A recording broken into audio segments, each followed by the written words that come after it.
Après le fiasco Vélib, la menace Autolib, Théo, le groupe Bolloré réclame 40 millions d'euros par an à la ville de Paris. 40 millions d'euros chaque année jusqu'en 2023 pour combler la dette du groupe qui s'accumule sur le service d'autopartage. Elle pourrait atteindre cette dette 300 millions d'euros selon le journal Le Monde. Bolloré demande donc à la mairie de Paris et aux 102 villes d'Île-de-France de mettre la main à la poche comme le prévoit leur accord. Caroline Philippe.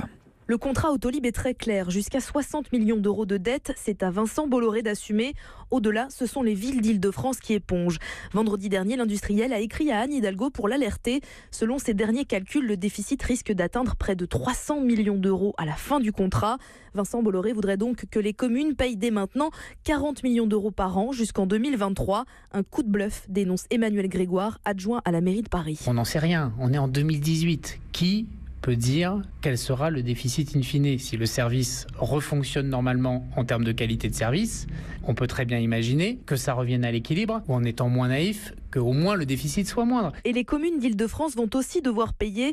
Hors de question pour Monique Bouteille, élue à Rueil-Malmaison dans les Hauts-de-Seine. Nous n'allons pas envisager de compenser ces pertes, ou alors il va falloir que très très vite on prenne des mesures pour stopper ces pertes. Et il faut qu'il y ait quand même un dialogue beaucoup plus constructif pour rassurer les communes. Mais le dialogue est rompu avec Vincent Bolloré, selon la mairie de Paris, qui estime que l'affaire a toute chance de finir devant un juge administratif. Caroline Philippe.